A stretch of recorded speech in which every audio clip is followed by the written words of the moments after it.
Last lecture में हमने अभी तक जो, अगर मैं टोटल बात करूं कि अभी तक जीओसी में क्या कवर हुआ है, तो obviously in the very first lecture transition state, intermediate, ये सब क्या होता है, रिएजेंट क्या होता है, बॉन्ड ब्रेकिंग कैसे होती है, लेक्चर 1 से लास्ट तक रिवाइज करके क्लास में बैठना है ना। रिएजेंट, इलेक्ट्रोफाइल, न्यूक्लियोफाइल क्या है, एंड देन फिर हमने स्टार्ट किया इलेक्ट्रॉनिक इफेक्ट्स, जिसमें परमानेंट इलेक्ट्रॉनिक इफेक्ट चल रहा था, जिसमें हमने इंडक्टिव एंड उसके एप्लीकेशंस कर दिए। रेजोनेंस भी ऑलमोस्ट डन है, लेकिन रेजोनेंस के बीच में ही हमने एरोमेटिसिटी पढ़ा दिया आपको, aromatic, anti aromatic, non aromatic. Last class जाते हुए बता दिया था कि aromatic compounds are highly stable and anti aromatics are not so stable, बताया था। तो based on that application of this concept हम उस पर कुछ क्वेश्चंस करेंगे, तब आगे बढ़ेंगे, ठीक है। कौन सा कंसेप्ट कि aromatic compounds are highly stable. जैसे इसमें सबसे पहला इसी कंसेप्ट पे अगर हम क्वेश्चन करें, आपको कंपेयर करना है polarity of carbon bromine bond. Suppose इसकी डाइपोल मोमेंट ν1 है, इसकी डाइपोल मोमेंट ν2 है। Compare polarity of carbon bromine bond in both, which carbon bromine bond is more polar. तो लास्ट क्लास जाते हुए बोला था बच्चे कि पहले तो ये समझ में आना चाहिए कि एरोमेटिसिटी के एप्लीकेशन पे ये सवाल है, बहुत लोगों को वो फर्स्ट गो में नहीं आता समझ में, है ना। कौन सा बॉन्ड हाईली पोलर है, या कभी कभी आपसे पूछ देगा which carbon bromine bond have more ionic character या लेस कोवेलेंट कैरेक्टर, ऐसे सवाल आ सकते हैं। तो यहां पर no doubt bromine is more electronegative than carbon, लेकिन अगर ये बॉन्ड गलती से तोड़ दें तो एंटी एरोमेटिक बनता है, और ये बॉन्ड अगर ब्रेक कर दें तो एरोमेटिक बन जाता है। तो ऑब्वियसली ये यहां से यहां जल्दी आ जाएगा और ये यहां से यहां जल्दी नहीं आएगा। अगर ये ऐसे ब्रेक हो गया तो आयंस बन गया ना, ये ऑलमोस्ट आयनिक है, ये ऑलमोस्ट आयनिक है because of the aromaticity after breaking of the bond. After heterolysis tropylium ion बन रहा है, एंड दैट्स व्हाई अगर डाइपोल मोमेंट कंपेयर करना पड़ता, पोलैरिटी कंपेयर करना पड़ता, तो ν1 ν2 ग्रेटर देन, इवन ν2 तुम बहुत ज्यादा बोल सकते थे ν1 से। आयनिक कैरेक्टर कंपेयर करना पड़ता तो first A greater than B, चलो इसको A बोल देते हैं, इसको B बोल देते हैं, इस बॉन्ड को, sorry B greater than A ना, B greater than A। Covalent character किस में ज्यादा होता, ऑब्वियसली ये बॉन्ड जल्दी ब्रेक ही नहीं होना चाहेगा, क्योंकि इसको अगर आपने ब्रेक किया तो एंटी एरोमेटिसिटी मिल जाती है, जो सही नहीं है। किसी रिएक्शन में किसी बॉन्ड के टूटने के वजह से या कोई बॉन्ड बनने के वजह से एरोमेटिसिटी आ जाए तो that is highly favourable thermodynamically, but किसी बॉन्ड के टूटने और बनने के वजह से एंटी एरोमेटिसिटी आ जाए तो not favourable thermodynamically. Good to go.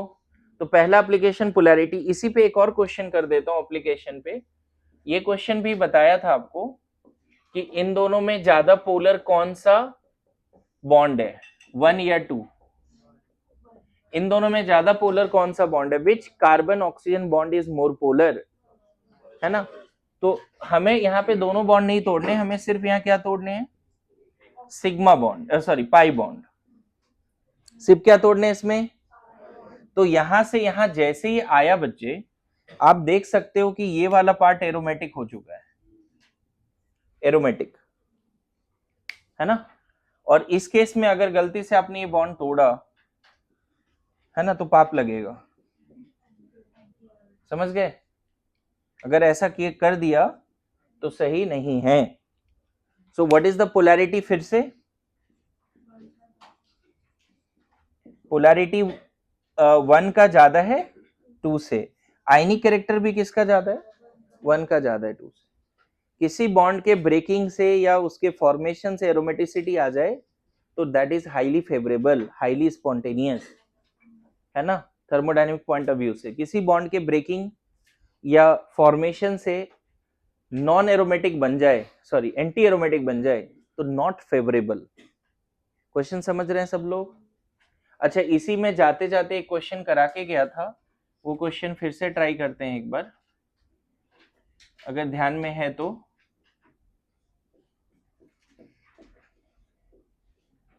Question ये पूछा गया कि ये जो बॉन्ड है उसको किस अंदाज में ब्रेक किया जाए, है ना।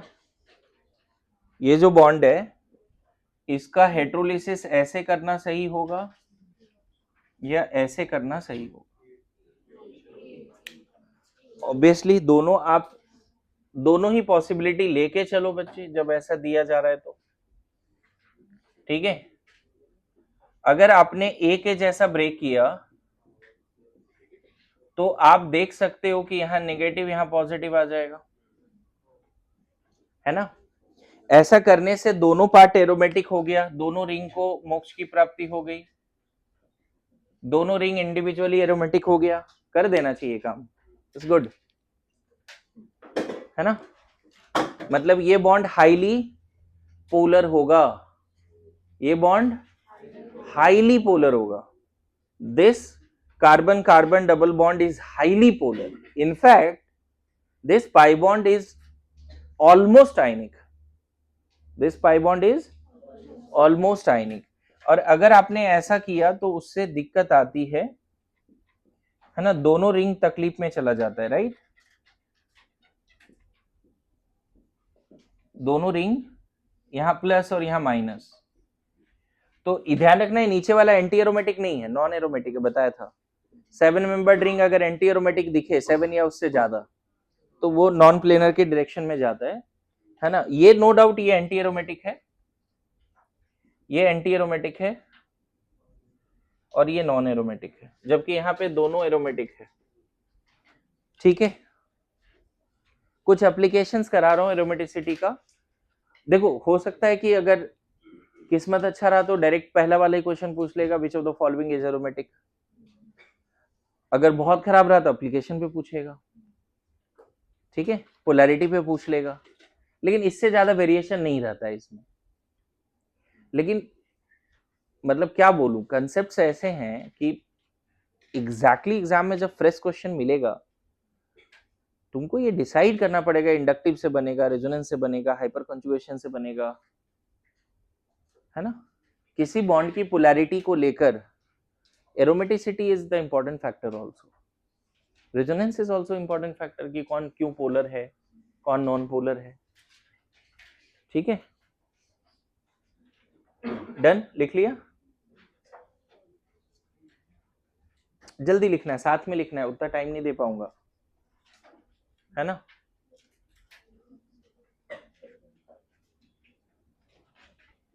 नेक्स्ट क्वेश्चन देखिए, कभी कभी ना हम लोग एरोमेटिसिटी के बेसिस पे बताते हैं कि हाइड्रोजन H+ के फॉर्म में बाहर आएगा या H- के फॉर्म में। एक दो सवाल ऐसे भी होते हैं,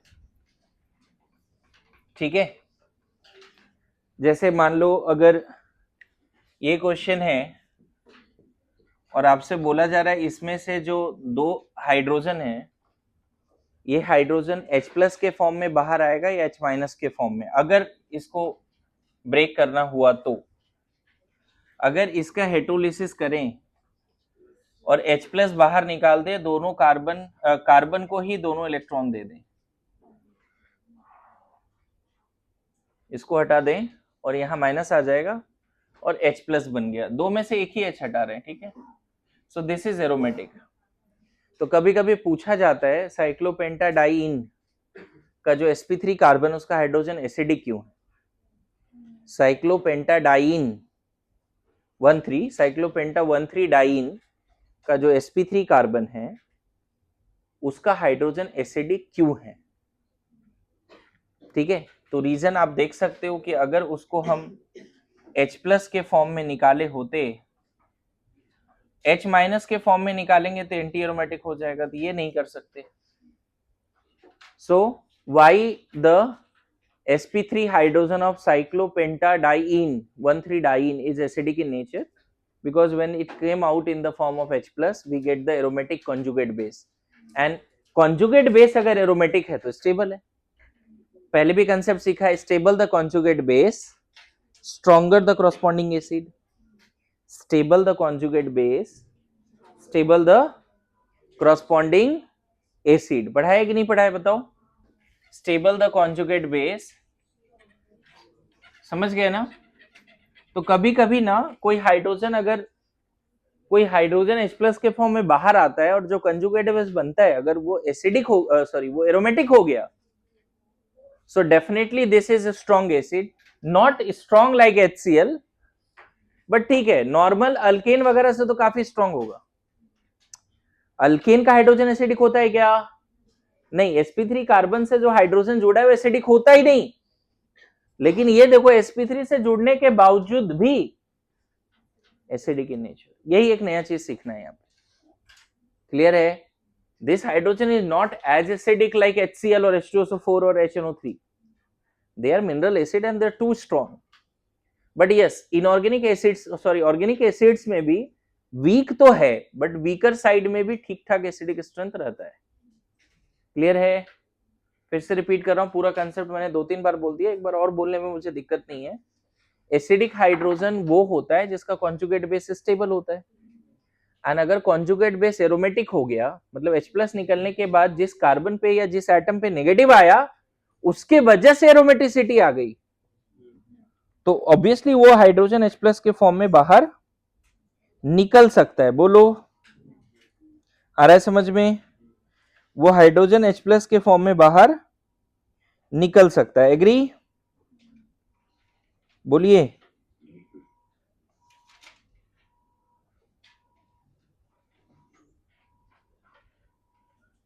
लिख लीजिए, इसमें जज्बात भी लिखिएगा, ऐसे मत छोड़िए, आधा अधूरा बात मत लिखिए please. If conjugate base is aromatic in nature, the corresponding hydrogen is acidic या corresponding molecule is more acidic.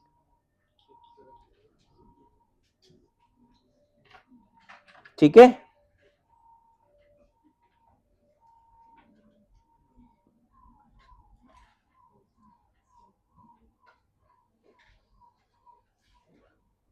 आगे बढ़े। जैसे मान लो अगर तुमसे ये क्वेश्चन पूछ देता कि बताइए इंडिकेटेड हाइड्रोजन में कौन ज्यादा एसिडिक है, मान लो ऐसा, कम से कम इस लेवल के क्वेश्चन तो कर पाएंगे ना, इन दोनों में कौन ज्यादा एसिडिक है, ए या बी, एसिडिक स्ट्रेंथ पूछा जा सकता है। तो आप देखो, फर्स्ट का जब हाइड्रोजन को H+ के फॉर्म में निकालोगे तो एंटी एरोमेटिक बन जाएगा। एग्री? फर्स्ट के हाइड्रोजन को H+ के फॉर्म में निकालोगे तो क्या बन जाएगा? Anti aromatic. तो थोड़ा ये ध्यान में रखना है बस, ज्यादा एसिडिक कौन है इन दोनों में? चलेगा? गुड टू गो है ना?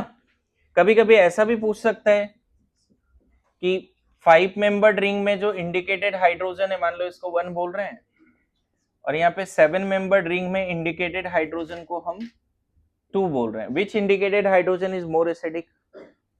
अगेन सेम कंसेप्ट, H+ निकला तो एरोमेटिक टाइप कॉन्जुगेट बेस, यहां से निकला तो नॉन एरोमेटिक। अब बताओ ये एरोमेटिक है या नहीं है? जब H+ हमने निकाल दिया तो conjugate base, this is conjugate base, और इसका H+ निकाल के देखो क्या बनेगा, 7 मेंबर्ड रिंग पे नेगेटिव आ जाएगा, नॉन एरोमेटिक ना। कल बताया था ये लगता है एंटी एरोमेटिक लेकिन होता है नॉन एरोमेटिक। Yes no? तो ऑब्वियसली कौन ज्यादा एसिडिक है? कॉन्जुगेट बेस एरोमेटिक टाइप है, ऑब्वियसली बना देंगे, right? Now this is all about application of aromaticity. कुछ क्वेश्चन और फ्यूचर में आएंगे, करेंगे उस पर बातें। लिखिए,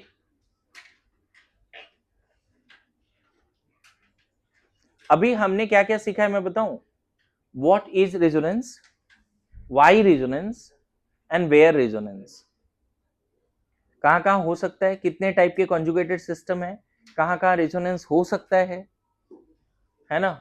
Y resonance, obviously high energy electron अगर पूरे मॉलिक्यूल पे फैल जाए, डीलोकलाइज हो जाए, तो स्टेबिलिटी क्या हो जाती है, मॉलिक्यूल का ओवरऑल बढ़ जाती है, इसलिए रेजोनेंस होता है।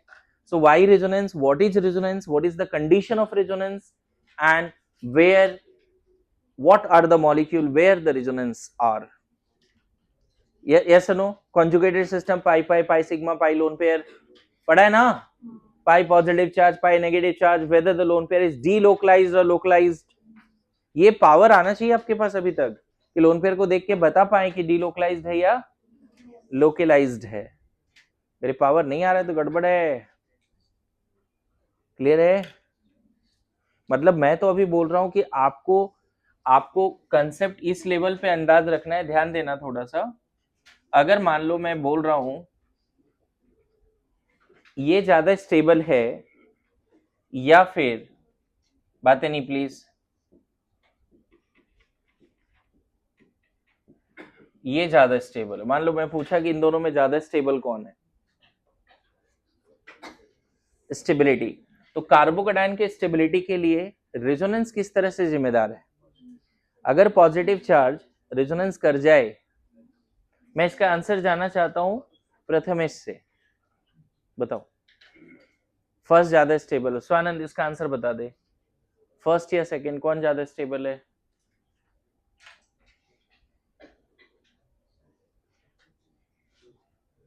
मतलब देखो रेजोनेंस ड्रॉ नहीं करने आता, लेकिन फिर भी ये पावर अभी आ गया ना कि स्टेबिलिटी कौन ज्यादा है, तो मजा आ जाएगा। ये पावर अगर आ गया ना कि कौन ज्यादा स्टेबल है, भले ही रेजोनेंस नहीं आ रहा है ड्रॉ करने, लेकिन फिर भी अगर ये पावर आ रहा है, तो मुझे लगता है कि मैं तो भाई समझा पा रहा हूं, है ना? मैं तो समझा पा रहा हूं। हाँ बोलिए, कौन ज्यादा स्टेबल है? शांतनु बताओ, ये इन दोनों में कौन ज्यादा स्टेबल है? थर्ड? हाँ सेकंड सही है। देखो क्या है, यहाँ पे रेजोनेंस है नो डाउट। देखो कम से कम ये तो बताओ कि सर रेजोनेंस है यहाँ पर, क्योंकि जिसपे पॉजिटिव और सिंगल बॉन्ड से जुड़ा है और जिससे जुड़ा है उधर पाई बॉन्ड है। कार्बोकेटाइन कंजुगेटेड है या नहीं, ऐसे 10 एग्जाम्पल तो कम से कम है कॉपी में, और ये तो पहला एग्जाम्पल है एलाइलिक। एलाइलिक कार्बोकेटाइन तो एग्जाम्पल में पहला है कि सर यहाँ रेजोनेंस है, यहां पर भी रेजोनेंस है। बट यहां जैसे ही तुम एक रेजोनेंस करोगे, देखो क्यों अभी ये टॉपिक पढ़ रहे हैं, समझो हाउ टू डू रेजोनेंस, ये क्यों पढ़ रहे हैं। तुम्हें ये पता चल गया कार्बोकेटाइन अगर रेजोनेंस करेगा तो स्टेबल है। रेजोनेंस अगर तुम और अच्छे समझते हो कि कैसे रेजोनेंस कर रहा है, कितना रेजोनेंस हो रहा है, कहां ज्यादा डीलोकलाइजेशन है, उससे जल्दी आंसर आएगा फिर। ठीक है, यहां एक रेजोनेंस के बाद ना जहां पे प्लस उठ के जाएगा, है ना, सॉरी, जहां पे प्लस उठ के जाएगा इधर पाई बॉन्ड आ जाएगा, प्लस यहां चला जाएगा। और जहां प्लस आया ना बच्चे, अगर गौर करो अब, तो उसको डबल बैक बॉन्डिंग की स्टेबिलिटी है। NH2 भी बैक बॉन्डिंग दे रहा है, OH भी बैक बॉन्डिंग दे रहा है। यहां सिर्फ ज्यादा से ज्यादा क्या होगा, ऐसा बन जाएगा, उससे ज्यादा कुछ नहीं होना है। प्लस उठ के उधर, अभी यही सिखाएंगे कि कैसे प्लस यहां से यहां जा रहा है, 1-2 शिफ्ट कैसे हो रहा है, वो रेजोनेंस करना सिखाएंगे। फिर भी बैक बॉन्डिंग की stability is always more. Back bonding की स्टेबिलिटी, हाँ बोलो। हाँ एक्सटेंडेड भी है, और बैक बॉन्डिंग की यहाँ पे कार्बोकेटाइन का कभी ऑक्टेट पूरा नहीं होगा, यहाँ बैक बॉन्डिंग का तो ऑक्टेट पूरा हो जाएगा। क्लियर है? तो मुझे लगता है कि अगर तुम रिवीजन अच्छे से करते हो सारे लेक्चर को, तो कम से कम इस लेवल पे रेजोनेंस नहीं करने आ रहा है, लेकिन रेजोनेंस है और उसके उसके बेसिस पे ये बताने आ जाता है कि नहीं सर वो ज्यादा स्टेबल है, तो उससे भी काम हो जाना है। ठीक है, और मैं बताऊं आपको और अच्छे से रेजोनेंस दिखने लगेगा जब आप रेजोनेटिंग स्ट्रक्चर ड्रॉ करने का प्रैक्टिस करोगे। सो यहां पे बस वही है कि अब रेजोनेटिंग स्ट्रक्चर का प्रैक्टिस करते हैं, फिर plus M minus M and then resonance थोड़ा सा खत्म होगा। लिखते हैं how to draw resonating structures, how to draw resonating structures and compare the stability, ये सब साथ में लिख दो, how to draw resonating structures and compare the stability of possible RS, how to draw resonating, ये क्वेश्चन भी हो जाना चाहिए, ठीक है, how to draw resonating structures and compare the stability of possible RS of given molecule ion। दोनों एक साथ पढ़ा देता हूं, यहां पे ड्रॉ कैसे करना है और रेजोनेटिंग स्ट्रक्चर्स की स्टेबिलिटी कैसे कंपेयर करनी है, दोनों साथ में। ठीक है, ड्रॉ कैसे करना है और रिजोनेटिंग स्ट्रक्चर की स्टेबिलिटी कैसे कंपेयर करनी है, दोनों साथ में। देखो ड्रॉ करने के अपने पॉइंट्स हैं और रिजोनेटिंग स्ट्रक्चर की स्टेबिलिटी कंपेयर करने के अपने पॉइंट्स हैं, दोनों मिक्स मत करना। दोनों पॉइंट अलग अलग लास्ट में लिखने का कोशिश करेंगे जब टॉपिक खत्म होगा तो, क्योंकि हेडिंग यही है। तो लास्ट में दोनों पॉइंट्स को अलग से लिखेंगे। ओके, देखो बोला जाता है between two RS resonating structure या कंट्रीब्यूटिंग स्ट्रक्चर्स या कैनोनिकल स्ट्रक्चर्स, तीनों नाम है। दो रिजोनेटिंग स्ट्रक्चर्स के बीच में है ना sigma bond same, sigma bond नहीं बदलता। 2RS will have same sigma bond, है ना। 2RS पाई बॉन्ड में और मे नॉट बी सेम, में और मे नॉट बी सेम। अगर ए और बी आपस में रिजोनेटिंग स्ट्रक्चर है, मैं बात कर रहा हूं ए एंड बी, अगर आरएस है तो ए में अगर 5 सिग्मा बॉन्ड है तो बी में भी 5 सिग्मा बॉन्ड होगा।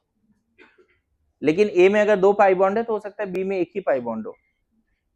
पाई बॉन्ड, अच्छा ए में 2 पाई बॉन्ड है तो बी में भी 2 होगा, ऐसा पॉसिबल है। पाई बॉन्ड में और मे नॉट बी सेम, समझ गए। Net charge in both always same. ऐसा नहीं हो सकता कि ए पॉजिटिवली चार्ज और बी न्यूट्रल हो गया। अगर ऐसा है तो ए बी आर एस है ही नहीं। ए अगर पॉजिटिवली चार्ज है तो बी पे भी नेट पॉजिटिव एक ही आना चाहिए। अच्छा, कभी कभी ऐसा हो सकता है कि ए न्यूट्रल है और बी में प्लस माइनस दोनों आ गया, तो ओवरऑल तो बी भी न्यूट्रल है। ए में कोई पोलैरिटी नहीं है, प्लस माइनस पोल नहीं है, लेकिन बी में प्लस माइनस पोल आ जाए, ऐसा भी हो सकता है। लेकिन ऐसा बोलना कि ए पे नेट चार्ज 0 है और बी पे नेट चार्ज -1 है या +1 है, ये गलत होगा। आया समझ में। जब भी दो रिजोनेटिंग स्ट्रक्चर ड्रॉ करना है तो वो दोनों आपस में रिजोनेटिंग है या नहीं है, पहले वो तो कैसे चेक करेंगे। ड्रॉ करने से पहले हमें ये चेक करना पड़ता है कि दोनों आपस में रिजोनेटिंग है या नहीं। बहुत बार ऐसे क्वेश्चन आते हैं, दो स्ट्रक्चर बने हुए और पूछते हैं आपस में रिजोनेटिंग है या नहीं, है ना। Next, position of all atoms in both remain same. कहने का मतलब यहां पे है कि ऐसा नहीं हो सकता कि सीक्वेंस बदल जाएगा। जैसे यहां पे मान लो ए बी से जुड़ा है, बी सी से जुड़ा है, ये डी ये ई से, और दूसरे में ऐसा नहीं कर सकते, सीक्वेंस नहीं बदल सकते। जो जहां है वहीं रहेगा, सीक्वेंस नहीं बदल। जो कनेक्टिविटी है, सिग्मा बॉन्ड का जो स्केलेटन है वो नहीं बदलता है। जो एटम जहां फिक्स है वहीं रहेगा। Resonance is not about shift of an atom, resonance is about shift of high energy electron, shift of not sigma electron. Resonance is all about shift of pi electrons, high energy electrons, lone pair, plus charge, minus charge, radical, but not sigma electrons. ठीक है, समझ में आ रहा है। हम ऐसे बोल सकते हैं, resonance is all about shift of high energy electron, high energy electrons in parallel p और d ऑर्बिटल्स, मोस्टली p। आपने देखा है, नया बात नहीं है ये, है ना। No sigma electron will shift anywhere, no atom will shift anywhere. कोई एटम कहीं से उठ के कहीं और नहीं जाएगा। It is not about shift of an atom, it is about shift of pi electrons, high energy electrons, lone pair and all, है ना। Now next point, A and B if resonating must have comparable energy. अगर A और B resonating है तो उसकी energy भी comparable होनी चाहिए। If A and B are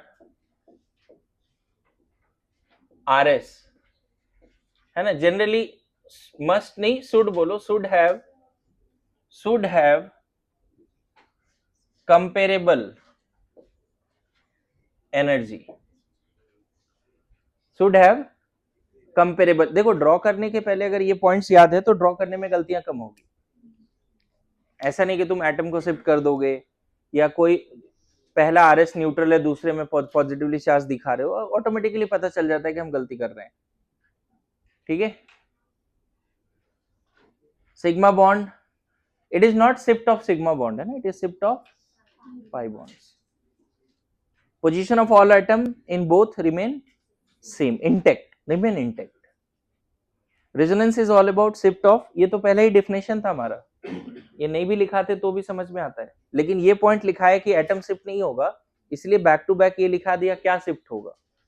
अब कहते रेजोनेंस का डेफिनेशन में लिखा है था it is the phenomena in which same molecule ion will have two or more than two Lewis structures because of the delocalization of high energy electrons, not delocalization of atom. Atom कभी delocalize नहीं होगा, pi electron sigma electron कभी delocalize नहीं होगा, because of different bonding patterns, and different bonding pattern is because of different sideways overlapping. Parallel p orbital में अलग अलग overlapping की वजह से डीलोकलाइजेशन है, यस नो। ठीक है, और भी पॉइंट्स हो सकते हैं, लेकिन चलो इतना पॉइंट्स कम से कम ध्यान में रखें, बिटवीन टू आरएस क्या क्या बातें, कंपेरेबल एनर्जी है ना। ठीक है, अच्छा दोनों आरएस बिल्कुल एक जैसा दिखता है ना, तो उसकी एनर्जी सेम हो जाती है। जैसे अभी ये वाला बोल रहे थे, इक्विवेलेंट आरएस का क्या मतलब है ये समझना। इक्विवेलेंट आरएस का मतलब है, देखो एक्चुअल में तुम्हें ऐसा लग रहा होगा यहाँ पे कि मॉलिक्यूल को मैंने ऐसे पलट दिया है, लेकिन ऐसा है नहीं। पाई इलेक्ट्रॉन उधर गया, ये पाई इलेक्ट्रॉन इधर गया और प्लस इधर आ गया, मैंने मॉलिक्यूल को ऐसे पलटा नहीं है, फ्लिप नहीं किया है। पैरेलल पी सिस्टम में पाई इलेक्ट्रॉन के डीलोकलाइजेशन के वजह से ये पार्ट हुआ है, यहां तक समझ रहे हैं सब लोग। पैरेलल पी सिस्टम में तो इक्विवेलेंट आरएस मतलब हर रिस्पेक्ट में एक जैसा दिखेगा। कैसे पता करें इक्विवेलेंट है या नहीं है? तो इसको फ्लिप करके वो बना सकते थे इक्विवेलेंट है, समझे? जैसे ये दोनों क्या है आपस में, तो नोट में ये लिख सकते हैं equivalent RS will have same energy, equivalent RS will have same energy, same stability also. Topic क्या है हमारे पास? How to compare stability also. बोलो ये टॉपिक है ना, बोलिए। Equivalent RS will have same stability also. कैसे पता चलेगा स्टेबिलिटी सेम है या नहीं है? बोलिए।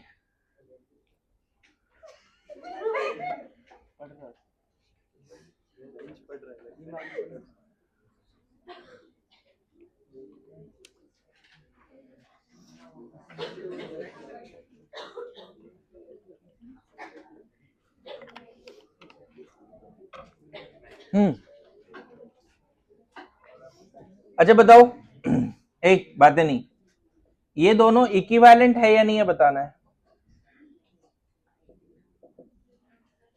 Do you think these are equivalent? दोनों रेजोनेटिंग जरूर है, लेकिन इक्विवेलेंट है या नहीं है? आप थोड़ा सा टिल्ट करोगे ऐसा दिखने लगेगा। अगर रोटेट करके क्लॉकवाइज, एंटी क्लॉकवाइज या फ्लिप करके एक जैसा बना सकते हैं तो क्या है? इक्विवेलेंट है ना। लेकिन ऐसे देखना, ये वाली बातें नहीं please.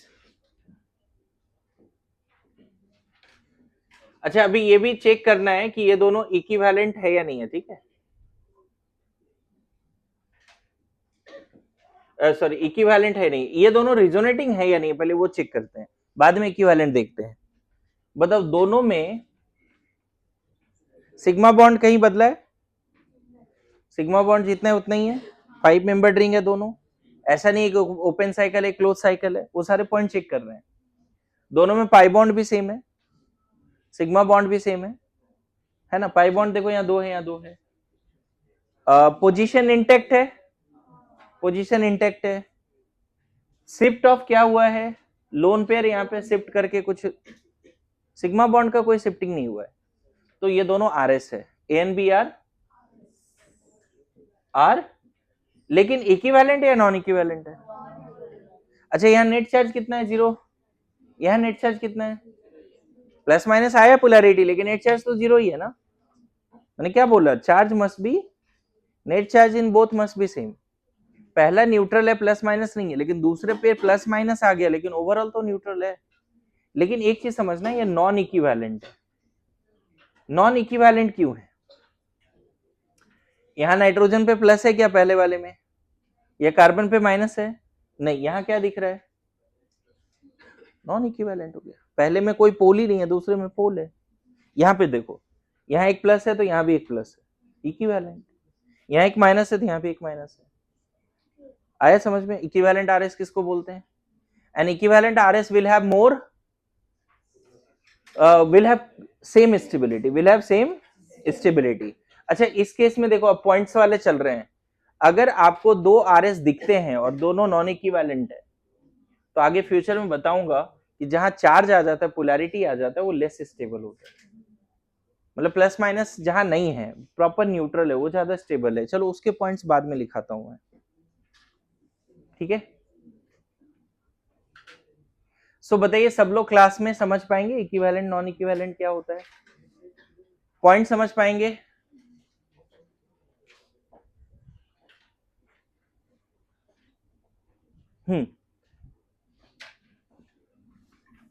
Position of all atom remain intact, no shift of an atom. Now देखिए, लिखो सबसे पहला पाई पॉजिटिव चार्ज रेजोनेंस, पाई पॉजिटिव चार्ज।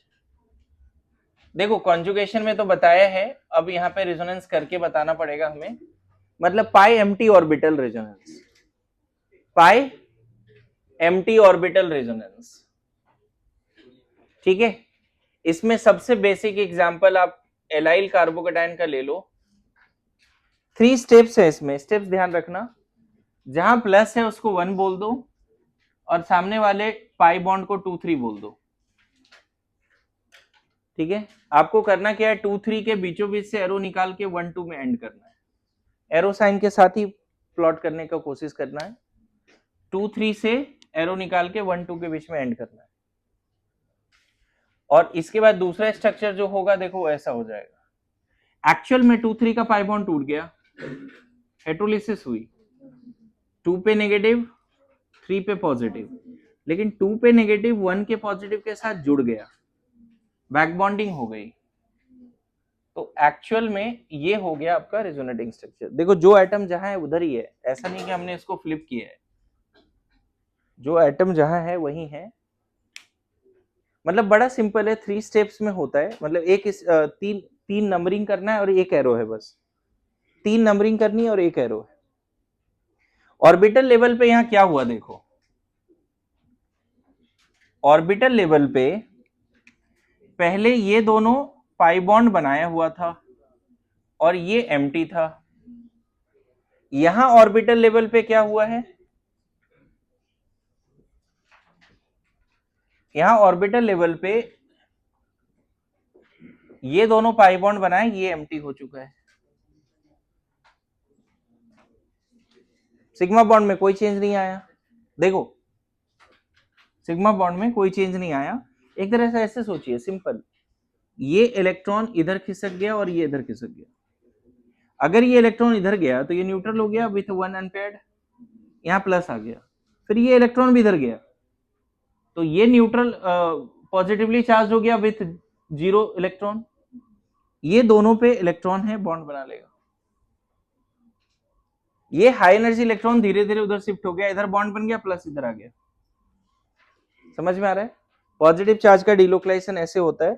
ऑर्बिटल लेवल पे अगर रेजोनेंस हाइब्रिड ड्रॉ करना है तो रेजोनेंस हाइब्रिड ऐसे दिखाना पड़ेगा कि 2 इलेक्ट्रॉन पूरे मॉलिक्यूल में फैल गया है, या ऐसे दिखा दो कि डबल बॉन्ड कैरेक्टर इधर भी है, डेल पॉजिटिव ऐसे। मतलब ये तो ऑर्बिटल लेवल पे मैंने नहीं दिखाया, चलो ऑर्बिटल लेवल पे बता देता हूं। यहां पे कैसे होगा रेजोनेंस हाइब्रिड, यहां पे जैसे अभी बनाया था बिल्कुल वैसे ही बना लेना। हाई एनर्जी इलेक्ट्रॉन इधर इधर डिस्पर्स हो गया, और यहां पे तुम बोल सकते हो प्लस हाफ, यहां पे प्लस हाफ, या दोनों जगह पे इक्वल अमाउंट में डेल पॉजिटिव। यहां पे ऑर्बिटल लेवल पे कैसा बात करेंगे रेजोनेंस हाइब्रिड, तीनों पैरेलल पी मिलके 2 इलेक्ट्रॉन यहां बढ़ गया, और ओवरऑल प्लस भी तीनों कार्बन पे बढ़ गया, तीन नहीं, फर्स्ट एंड थर्ड पे बढ़ गया, फर्स्ट एंड थर्ड पे। ध्यान रखना प्लस उठ के 1 से थर्ड पे जाता है, और पाई बॉन्ड जो पहले 2 3 के बीच में था वो 1 2 के बीच में आ जाता है। तो मैं तो चाहता हूं आप एरो के साथ प्रैक्टिस करो, लेकिन एरो बाद में दिखाना, पहले डायरेक्ट आप 1 2 3 डिसाइड करो, शिफ्टिंग करो, बाद में एरो दिखाना, ठीक है।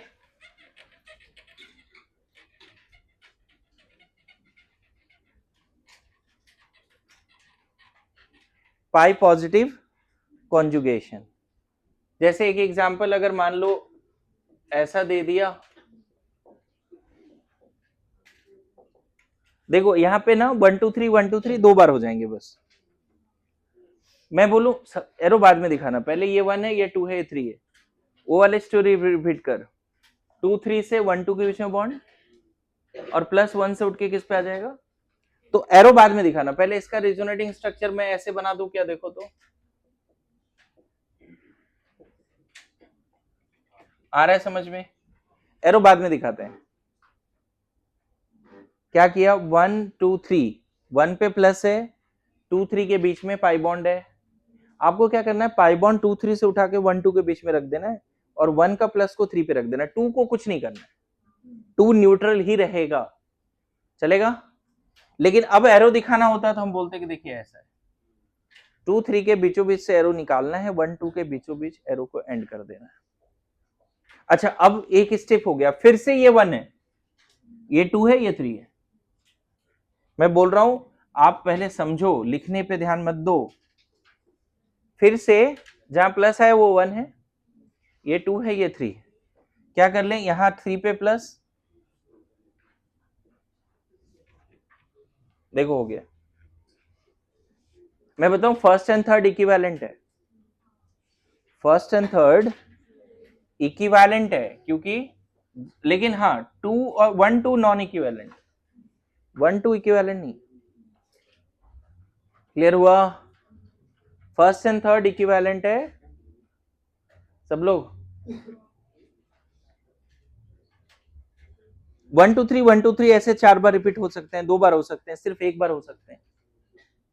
1 2 3 एक बार हुआ, फिर प्लस जहां गया अब वो 1 है, आगे वाला जो पाई बॉन्ड है वो 2 3 है, सो ऑन, ऐसे रिपीट करते रहना है। Good to go. इसका रेजोनेंस हाइब्रिड कैसा बनेगा बच्चे,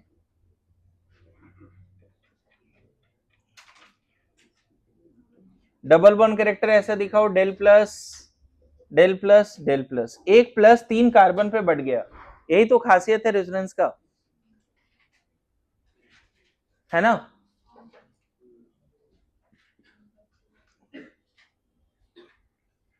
मोर dispersion of positive charge, more stability. अगर इन दोनों कार्बोकेटाइन में स्टेबिलिटी पूछा होता, इसमें और इसमें स्टेबिलिटी पूछा होता, दोनों ही जगह पे रेजोनेंस है, बट यहां ज्यादा रेजोनेंस है, समझे।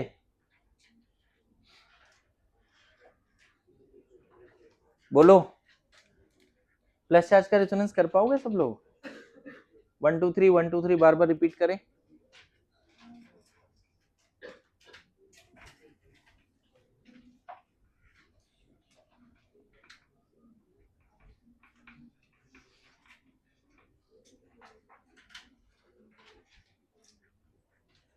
आज जो टेस्ट हुआ है उसमें कुछ अच्छा रिजल्ट तो भी आया नहीं है ऐसे, लेकिन कुछ अच्छा ग्रोथ हुआ कुछ लोगों का, जो लोग मेहनत कर रहे थे, बहुत ज्यादा मेहनत किया और अच्छा ग्रोथ हुआ।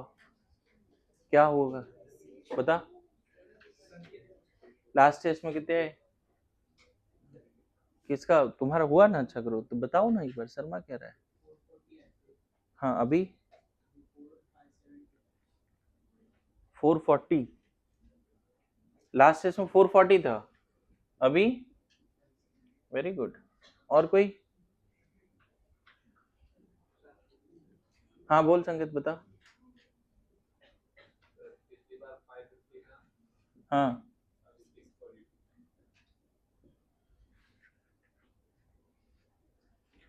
बाबा रामदेव बोलते हैं करने से होता है।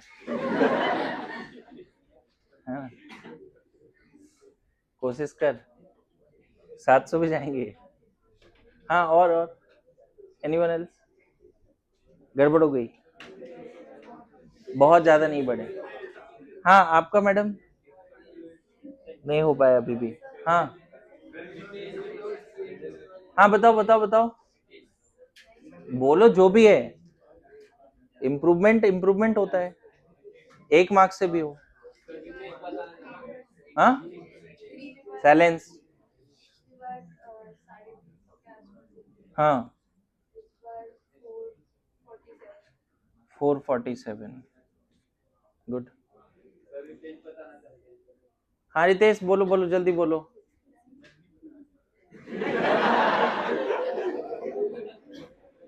बोल दो रितेश, तुम्हें उसका कसम, जल्दी बोल। हाँ,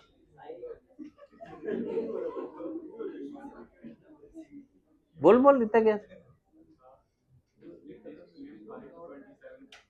527, हाँ ठीक है। 6, पहली बार हुआ है 600 प्लस? कितना एग्जैक्ट बता।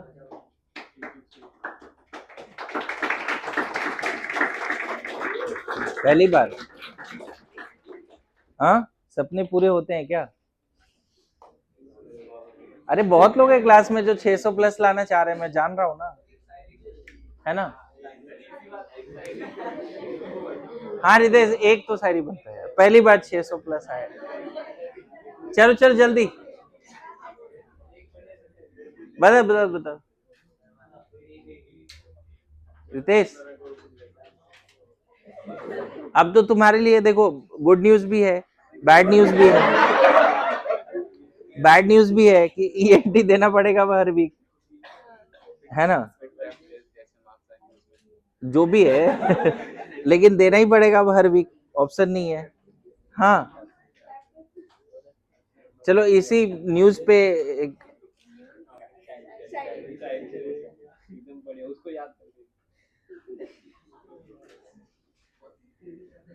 अब तुम्हारे बोलने पे वो किसी को याद करेगा नहीं। सही है संकेत। हाँ, और कोई एनीवन? अरे मुझे भी मोटिवेशन मिलता है यार, लोग मेहनत करते हैं। हाँ, कोई और फर्स्ट टाइम 600 आया हो ऐसा? 2-3 लोगों से मेरा उम्मीद है, लेकिन अभी तक वो हो नहीं रहा। उम्मीद तो सबसे है, लेकिन वो लोग कर सकते हैं, उस लेवल का पोटेंशियल है, लेकिन पता नहीं क्यों नहीं कर रहे हैं। मतलब बहुत पहले ही हो जाना चाहिए था। अब देखो, इधर देखेगा भी नहीं, देख लो क्या कुछ हुआ, इंप्रूवमेंट हुआ? नहीं, गड़बड़ हो गई। तुम लोग को टेंशन वगैरह आता है कि नहीं, स्ट्रेस वगैरह प्रॉब्लम आता है? हाँ प्रथमेश, बताओ बताओ। 483, 537, गुड। तेरे पास भी ये है बच्चे, लेकिन तुम पता नहीं क्या कर रहा है, कहाँ ध्यान है, देख ले एक बार। कर सकता है ना। मतलब देखो, कुछ लोग बेसिक्स में स्ट्रगल करते हो, समझ में आ रहा है, लेकिन कुछ लोगों का नियत ही खराब है। बेसिक ठीक है, लेकिन इतना ज्यादा डिस्ट्रैक्टेड है, पता नहीं। और सरप्राइजिंगली पता है, उनके पास पोटेंशियल है फिर भी नहीं कर पा रहे हैं, और खुश भी उसी रहते हैं, पता नहीं कैसे खुश रहते हैं। ये मुझे समझना पड़ेगा जी। स्ट्रेस और ओवर थिंकिंग का मेन कारण क्या है, पता है? क्या लगता है, तुम बताओ। ओवर थिंकिंग और स्ट्रेस का टॉप मोस्ट कारण क्या है? हाँ हाँ हाँ, काम में बिजी नहीं रहते इसलिए स्ट्रेस हो रहा है। अच्छा, ओवर थिंकिंग, तुम बताओ, ओवर थिंकिंग का मैक्स तुम्हें होता है कभी ओवर थिंकिंग? होता है? तो कुछ सोचा है कि क्यों हो रहा है ओवर थिंकिंग? ये नहीं बोल रहा किस किस रीजन, मतलब कौन सा टॉपिक है जिसपे ओवर थिंकिंग हो रहा है, मैं वो नहीं पूछ रहा हूँ। मैं पूछ रहा हूँ रीजन क्या है ओवर थिंकिंग का, ये पूछ रहा हूँ। स्वानंद बता, ओवर थिंकिंग और स्ट्रेस क्यों हो रहा है?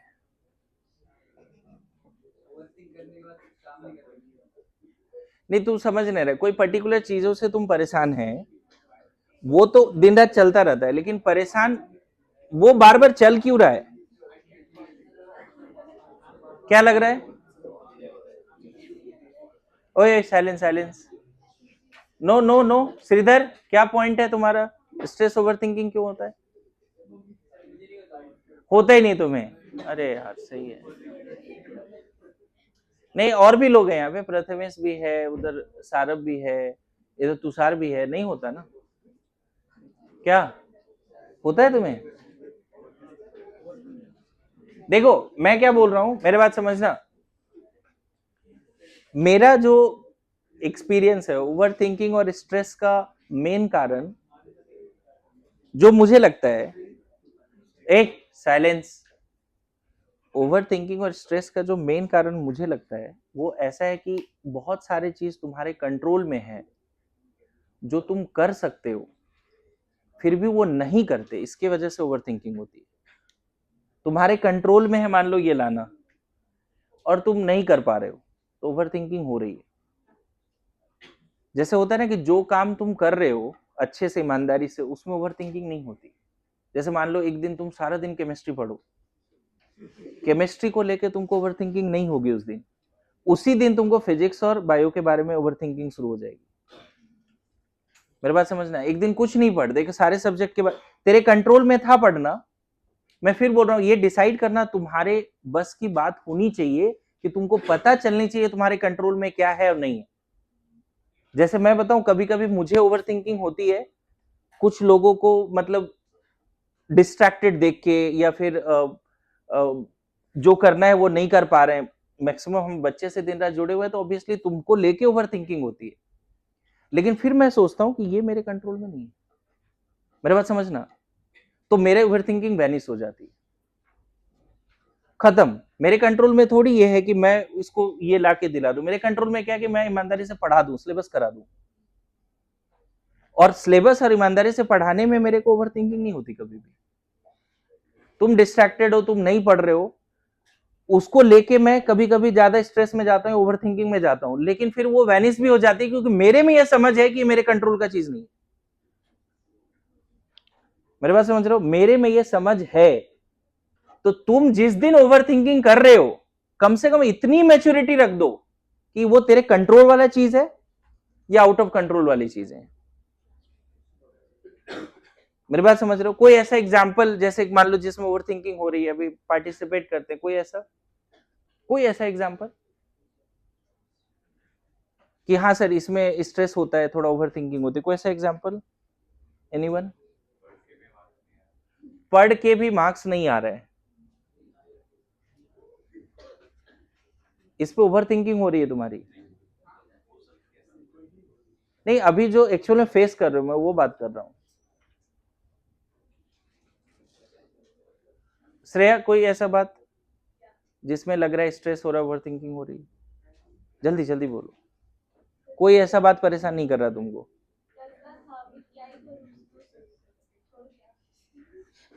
क्या मतलब, जैसे क्या था? मुझे जैसे लगता है मान लो श्रेया को लेके बोल रहे हैं, पापा क्या बोलेंगे, ये उसके कंट्रोल में हो, क्या बोलेंगे सोचना ही छोड़ दो। उनके है तुम्हारे कंट्रोल में, वो क्या बोलेंगे, ये क्या बोलेंगे, सर क्या बोलेंगे, मार्क्स नहीं आया तो तेरे कंट्रोल में है, वो तो उनका मन है, वो जो बोले। तुम्हारे कंट्रोल में, मैं बताऊं सच में ये सब चीजें है, और अगर ये नहीं हो रहा है तो ओवर थिंकिंग और स्ट्रेस होगा, क्योंकि तुम्हारे कंट्रोल में चीजें थी और तुमने नहीं किया। जो काम तुम एक्स्ट्राऑर्डिनरी तरीके से करते हो उसमें ओवर थिंकिंग आज तक नहीं होती है ना? मतलब अगर गलत काम है और एक्स्ट्राऑर्डिनरी कर रहे हो तो होगा ओवर ओवर थिंकिंग भाई, गलत काम है वो, है ना? ठीक है, मैं सही काम का बात कर रहा हूं। ठीक है रितेश, थोड़ा शेयर कर, कितने क्वेश्चंस किया था इस टेस्ट के लिए? शांत प्लीज।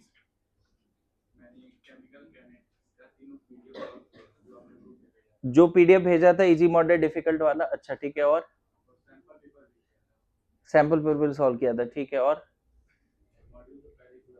मॉड्यूल कंप्लीट सॉल्व था तुम्हारा? ओके, कितना, एक बार दो बार? एक बार, और बस इतना था? और अदर सब अदर टॉपिक में केमिस्ट्री में? केमिस्ट्री में थर्मोडायनेमिक्स भी आया था ना शायद, ऑर्गेनिक भी आया था। हाँ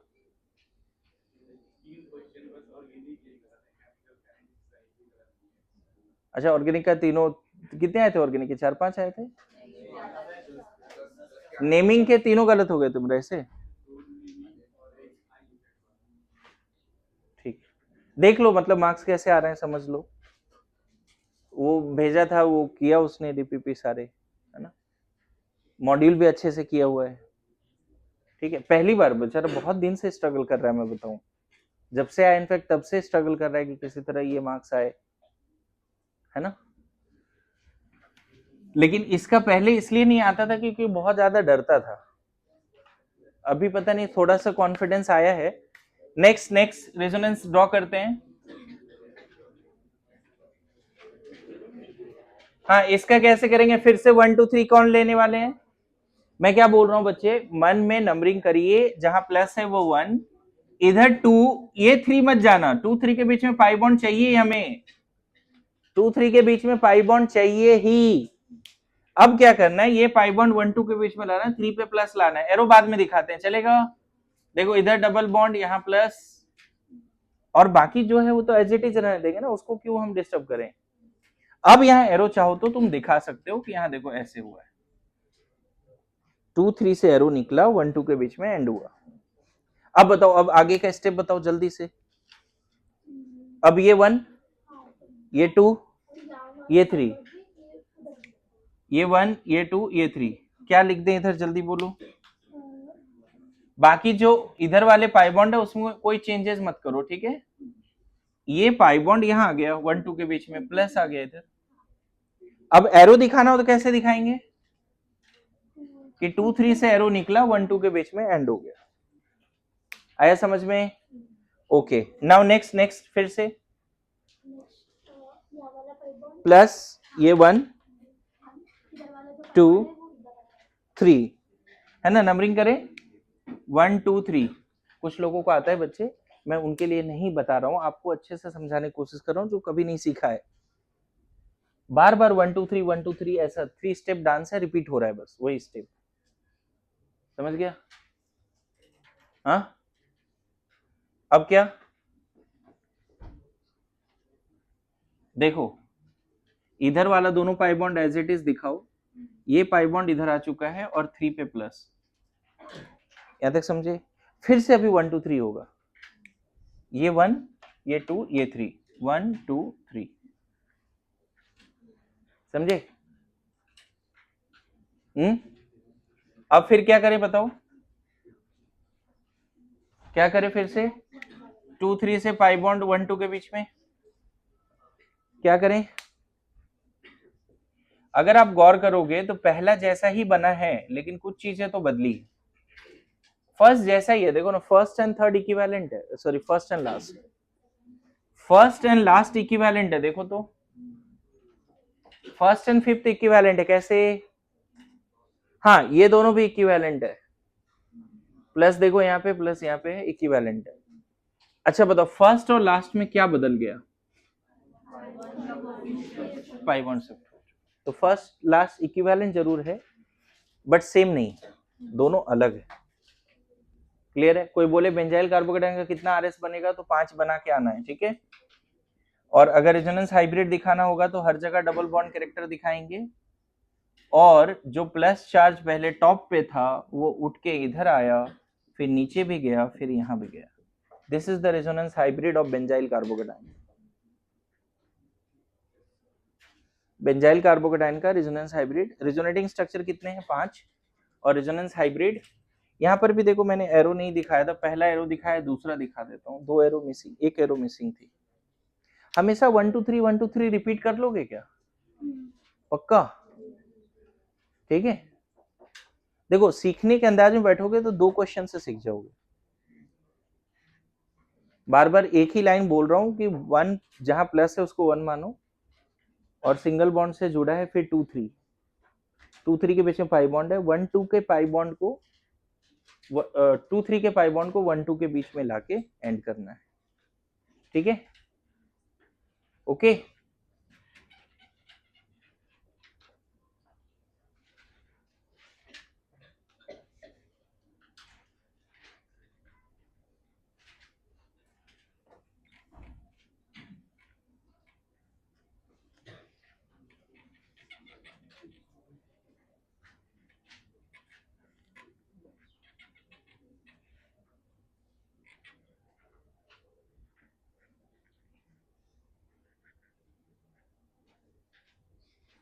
चीजें जो कंट्रोल में है उसको नहीं करोगे और ज्यादा स्ट्रेस बढ़ेगी,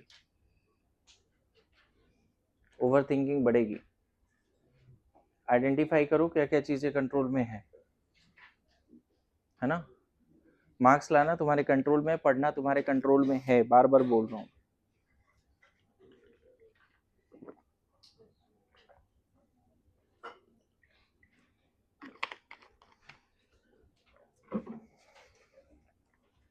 ओके, होमवर्क है बच्चे, इसको एक्सटेंड कर लेना, थोड़ा प्रैक्टिस करना है। 1 2 रेजोनेटिंग स्ट्रक्चर बनाने इन सब का, और रेजोनेंस हाइब्रिड भी बनाना है, प्रैक्टिस करने हैं आपको।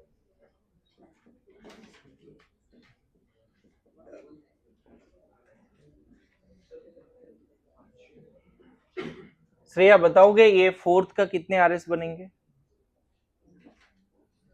फोर्थ जो स्ट्रक्चर है उसके टोटल आरएस कितने बनेंगे?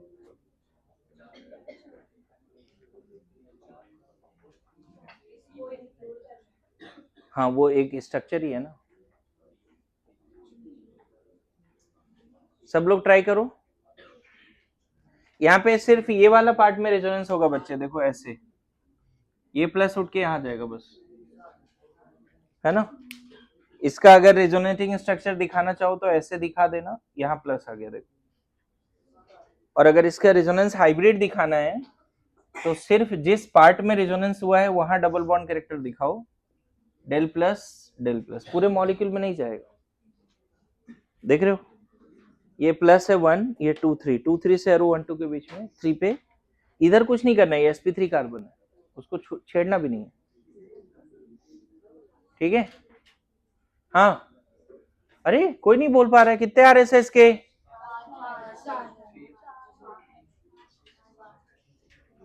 कितने? खासियत ध्यान रखना, जितने मेंबर ड्रिंक होंगे उतने आरएस बन जाएगा अगर प्लस माइनस है तो। अगर यहाँ माइनस भी होता तो 5 बनते, प्लस भी है यहाँ पे 7 बनेंगे। ट्राई कर लेना। अब मैं अभी दूसरे वाले स्ट्रक्चर में इसको समझा देता हूँ, माइनस वाले चार्ज में अगर ये होगा तो इसके 3 बनेंगे, इसके 3।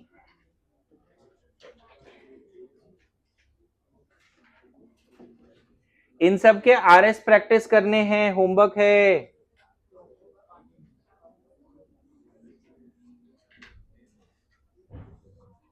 ये सारे जैसे मैंने 3 4 बनाए, इन सब का रेजोनेटिंग स्ट्रक्चर 1 2 3 1 2 3 करना है, और रेजोनेंस हाइब्रिड भी बनाने हैं। नाउ लिखो नेक्स्ट।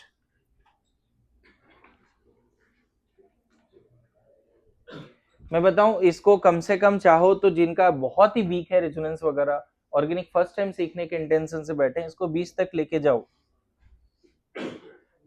मैंने जो ड्राइव भेजे हैं, नोट्स वाला भी ड्राइव आज भेजता हूँ, उसमें जेई मॉड्यूल भी है, वहां से भी कर सकते हो, है ना। जितने भी मॉड्यूल हैं आपके पास जेई के, नीट के, वहां पे जो जो कार्बोकेटाइन के रेजोनेटिंग स्ट्रक्चर्स उसको बनाइए, प्रैक्टिस कीजिए। नाउ नेक्स्ट, पाई नेगेटिव चार्ज, पाई नेगेटिव चार्ज रेजोनेंस, पाई नेगेटिव चार्ज रेजोनेंस। देखो इसमें भी कहीं ना कहीं 1 2 3 ही है। पहले तो बताओ ये नेगेटिव चार्ज रेजोनेंस करेगा या नहीं करेगा, ये पहले ही क्लियर कर रखा है। जिस पे नेगेटिव है वो सिंगल बॉन्ड से जुड़ा है, जिससे जुड़ा है उधर पाई बॉन्ड है, कर जाएगा। यहां देखो क्या बदल जाता है, थोड़ा सा स्टेप आप सीख गए हो। जहां नेगेटिव है 1, ये 2, ये 3, यहां पे 1 2 3 1 2 3 है। बस आपको क्या करना है, यहाँ पे 1 2 के वजह से पाई बॉन्ड लाना है, 3 पे नेगेटिव लेके जाना है। जो अभी बोला है बिल्कुल वैसा ही है, यहाँ नेगेटिव आ गया, इधर पाई बॉन्ड आ गया, बस इतना सा काम करना था। देखा,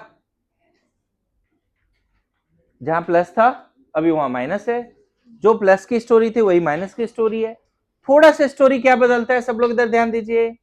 स्टोरी ये बदलता है, यहाँ पे 2 एरो आता है, जहां नेगेटिव है उसको वहीं पे बॉन्ड बनाना है, 1 से एरो निकाल के 1 2 के बीच में एंड करना है, 2 3 का एरो को 3 पे लेके जाना है, 2 3 के बीचों बीच से एरो लाना है। जैसे पॉजिटिव में बस एक एरो था, देखो 2 3 से एरो निकाला, 1 2 के बीच में एंड कर दिया, बस यहाँ पे 2 एरो है, बस इतना फर्क है। ऑर्बिटल लेवल पे क्या हो रहा है, अगर हम ऑर्बिटल लेवल पे समझने का कोशिश करें तो देखो, जब कुछ एक्सप्लेन कर रहा हूं तो लिखने के चक्कर में मत रहो। ऑर्बिटल लेवल पे एक्सप्लेन करने की कोशिश करें तो ये कार्ब एनायन sp2 है और उसका नेगेटिव जो है pz में है, फुल्ली फिल्ड pz में, यहाँ पे 2 इलेक्ट्रॉन है बच्चे, और यहाँ 1 2 के बीच में पाई 2 3 के बीच में पाई बॉन्ड है। इधर ऑर्बिटल लेवल पे क्या हुआ है, अब जो है 1 2 आपस में पाई बॉन्ड बना रहा है 1 2, और 3 पे आ जा रहा है नेगेटिव। ऑर्बिटल लेवल पे ये बदल रहा है, हुआ कैसे होगा, ये इलेक्ट्रॉन अगर इधर गया तो ये नेगेटिवली चार्ज हो गया, ये पॉजिटिवली चार्ज हो गया, लेकिन यहाँ नेगेटिव पॉजिटिव पास में बैक बॉन्डिंग हो जाएगी, तो ये दोनों न्यूट्रल हो जाएगा। देखो ऐसे सोचो, ये इलेक्ट्रॉन इधर गया, यहाँ नेगेटिव यहाँ पॉजिटिव, ये दोनों इलेक्ट्रॉन बैक बॉन्डिंग हो गई, तो दोनों न्यूट्रल हो गया ऑर्बिटल लेवल पे। यहाँ पे अगर रेजोनेंस हाइब्रिड बनाना होता तो देखो 1 2 के बीच में सिंगल बॉन्ड है, जबकि यहाँ 1 2 के बीच में डबल बॉन्ड है, यहाँ 2 3 के बीच में डबल है और इसमें सिंगल है। Resonance hybrid is made by taking the contribution of all possible RS. इसका कंट्रीब्यूशन इसमें 50% होगा, इसका भी 50% होगा, क्योंकि दोनों इक्विवेलेंट है। Resonance hybrid are formed by taking the contributions of all possible RS. तो इसका अगर 50% लोगे तो 1 पे नेगेटिव है इसमें, और 2 3 के बीच में पाई बॉन्ड है। इसका 50% लोगे तो 3 पे नेगेटिव रखना पड़ेगा, मतलब हमको रेजोनेंस हाइब्रिड में 1 और 3 दोनों पे नेगेटिव दिखाना पड़ेगा। Good to go. यहाँ पे ऑर्बिटल लेवल पे क्या हुआ है,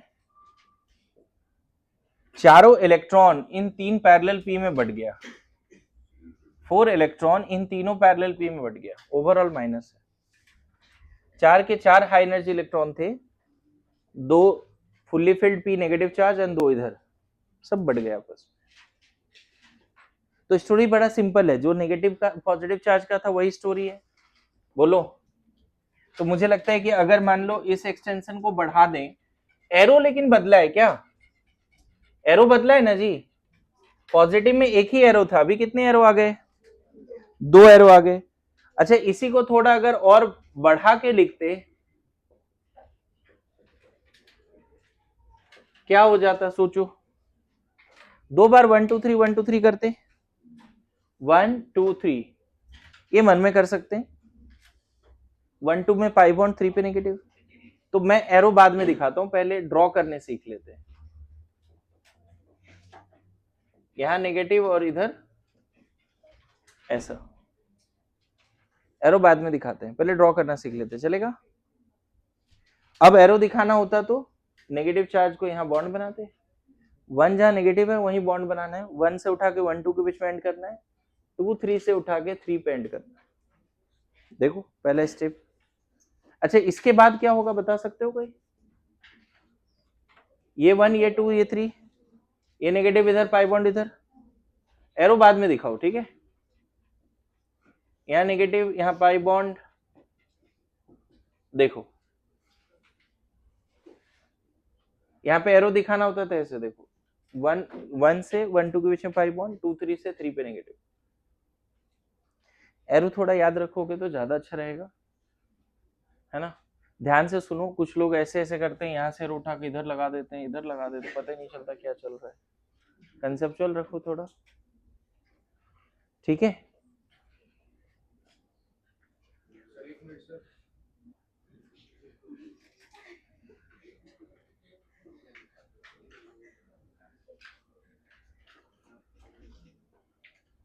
तुम्हें भरोसा ही नहीं है ना मेरे ऊपर, हाँ क्या है, भरोसा है, भरोसा है तुम्हें मेरे ऊपर, क्या कि सर तो मिटा ही देंगे ऐसा, तो क्या भरोसा है बता। हाँ देखो, मैं तुम्हें इतना बता सकता हूं कि किसी पे भरोसा मत करो। समझ रहा है जी? Don't trust anyone.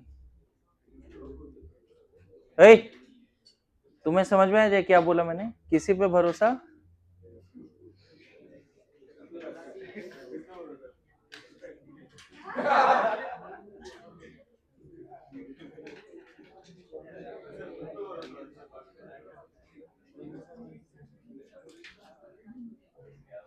मैं क्या बोलना चाह रहा है तू ये बता।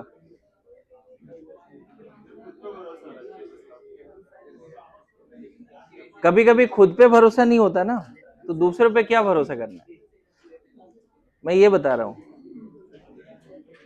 है ना? किसी और पे क्या भरोसा करें, किसी और पे क्या भरोसा करें? हमने किसी और पे क्या भरोसा करें? हमने अपने हमदर्द को दर्द देते हुए देखा है। गलत हो गया क्या? किसी और पे क्या भरोसा करें, हमने अपने हमदर्द को दर्द देते हुए देखा है। हाँ जी, क्या है? आया है रितेश की तरफ से कुछ आया। ये तुमने लिखा है रितेश? हाँ, ये तुम ही सुनाओ यार। अरे सुनो। हाँ,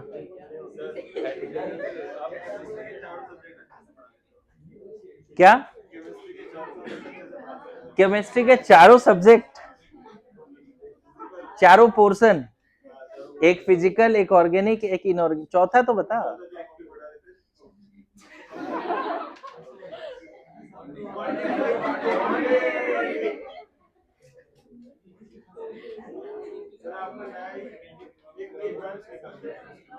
हाँ क्या?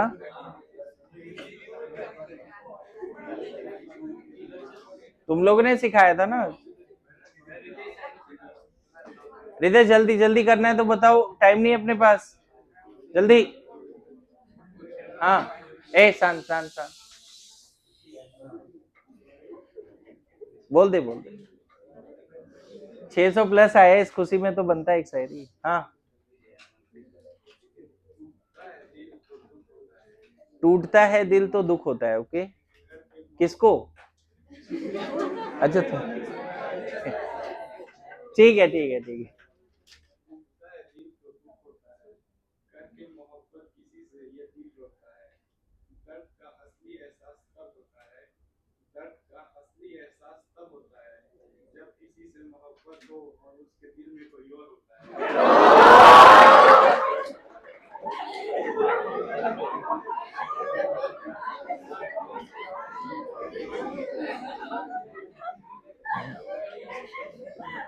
जब क्या बोला? जब किसी से मोहब्बत हो और उसके दिल में,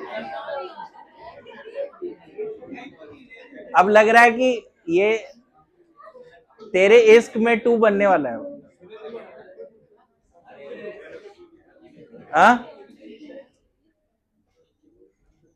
अभी एक मूवी आई हुई है तेरे इश्क में, है ना? लोग बोल रहे हैं रांझना जो था ना, बहुत पुराना रांझना मूवी, उसका सीक्वल टाइप का है। अब लग रहा है कि इसका 3rd सीक्वल भी आएगा। हाँ, क्या?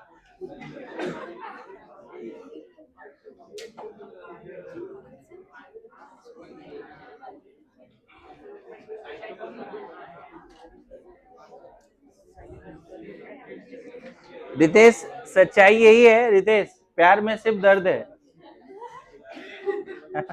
छोड़ दे।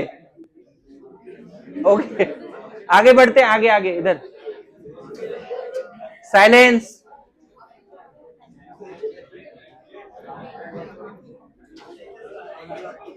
रेजोनेंस हाइब्रिड इसका बना सकते हैं क्या? कैसा होगा resonance hybrid?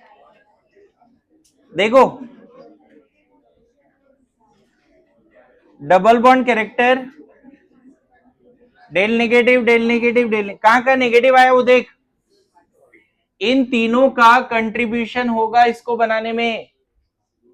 Resonance hybrid is the most stable structure and formed by taking the contribution of all possible RS. ठीक है, अब देखो बेंजाइल का होमवर्क दे रहा हूं, नेगेटिव चार्ज का रेजोनेंस करके आना है। प्लीज होमवर्क लिखिए।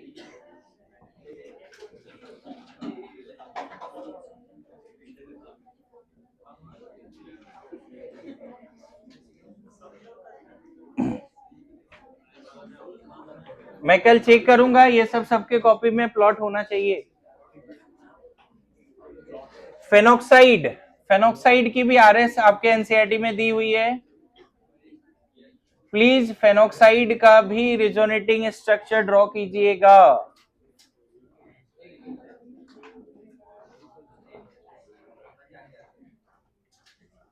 Silence, silence.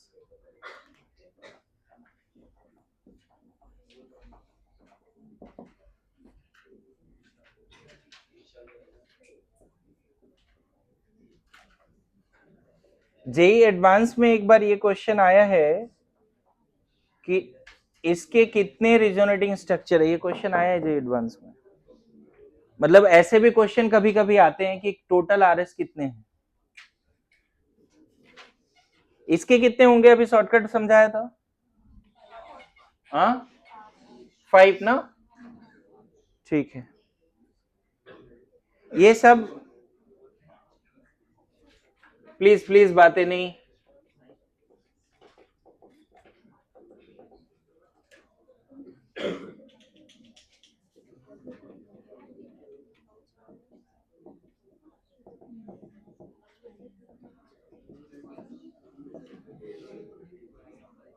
साइलेंस।